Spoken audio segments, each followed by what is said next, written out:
Hey everyone, and welcome to today's Explainer. If you're a super focused learner trying to finally demystify those frustrating, stubborn English grammar rules, well, you are in exactly the right place. Today, we're opening up the Mistake to Mastery Toolkit to see how we can completely transform your understanding of English grammar and level up your IELTS speaking strategies. So, let me ask you, are you making these common English mistakes without even realizing it? Look, it's completely okay to admit it. English grammar can feel like absolute chaos sometimes. The truth is, even highly advanced speakers routinely fall into hidden traps that subtly undermine their fluency. But today, we are going to identify those traps and fix them for good. Okay, let's dive right into this. We've got a straightforward, 5-step roadmap to mastery today. First, mastering conditionals and futures. Second, the gerund versus infinitive trap. Third, commonly confused words. Fourth, acing IELTS speaking part 1.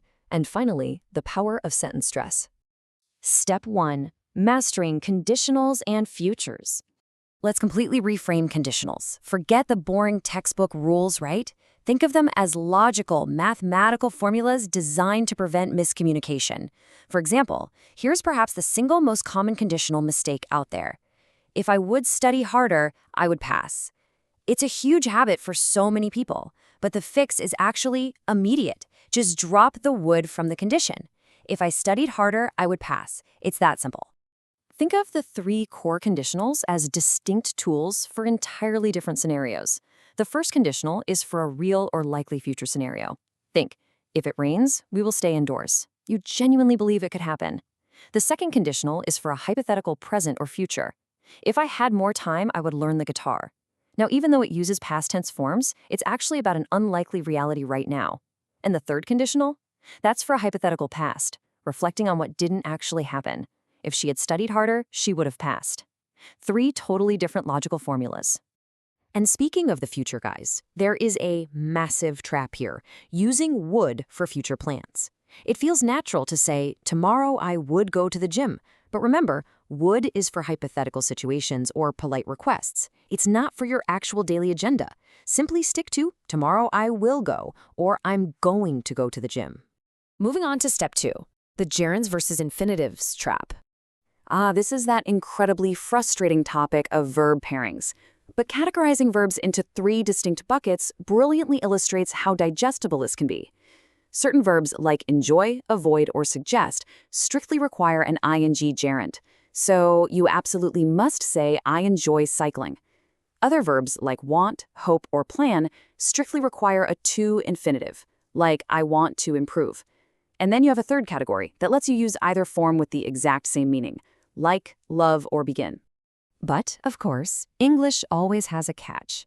Even with those rules mapped out, there's one major exception that catches literally almost everyone. I'm looking forward to see you.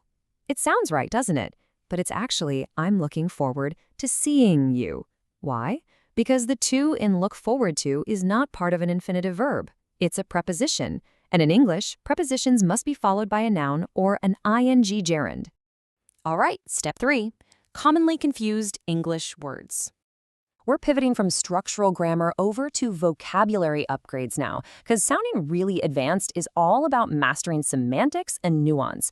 Take ancient versus antique. Both relate to age, sure, but in totally different contexts. Ancient means from a very long time ago in history. We use it to describe eras and ruins, like ancient Rome. Antique, however, refers to an old object valued specifically for its rarity and age. This is exactly why you would never call the Colosseum an antique building. It's an ancient building. Now, what's really interesting here is the word infamous. People see this and assume it just means, super famous. It absolutely doesn't. Infamous carries a strongly negative connotation. It literally means well known for something bad, scandalous, or criminal. So calling an admirable, celebrated artist infamous is a huge error that completely misrepresents what you're trying to say. Next up is terrific. English can just be so wonderfully illogical sometimes, can it? I mean, terrific looks almost exactly like the word terrible, so learners naturally avoid it, thinking it means frightening or awful. But actually, scratch that. It's a strongly positive word, meaning excellent, wonderful, or very impressive. If someone gives a terrific performance, it means they were absolutely outstanding. Now contrast those words with popular. Popular simply means liked or enjoyed by many people. It's a completely neutral term. It doesn't imply the massive global scale of famous, and it definitely avoids the criminal baggage of infamous. It's just a solid, neutral way to talk about things that are widely liked. On to step 4, Acing IELTS Speaking Part 1. Let's talk test strategy for a minute. If you're tackling the IELTS, Part 1 requires concise but extended answers to show off your fluency right out of the gate. Answering with a single word loses you marks immediately. Instead, 4 simple connecting words, and, but, so, because, are your absolute best friends. They act as bridges to develop your ideas. And adds info, but shows a contrast. So shows a result. Because gives a reason. Never just stop at, I like football. Extend it. I enjoy football, and I also like swimming.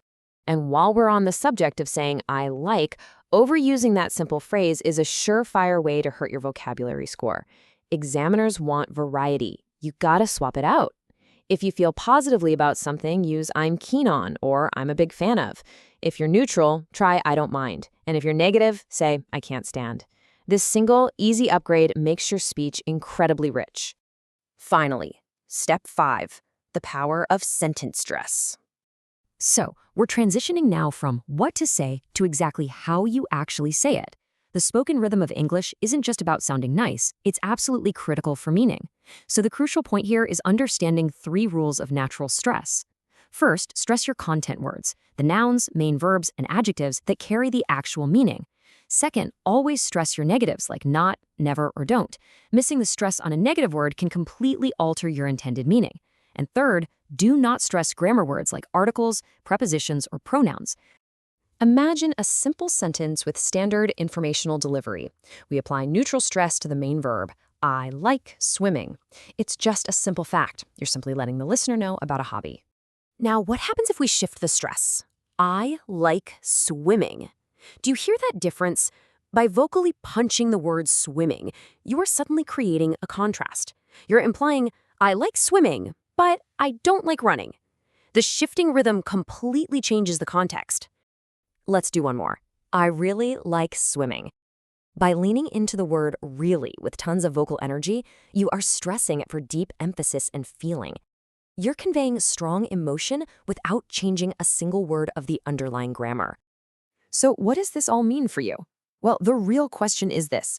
Are you going to keep quietly translating the rules in your head, or are you ready to start using the true rhythm of English to express your actual personality? Mastery isn't about memorizing verb tables. It's about avoiding these hidden traps, applying logical structures, and speaking with pure confidence. Keep practicing, stay focused, and I will see you in our next explainer.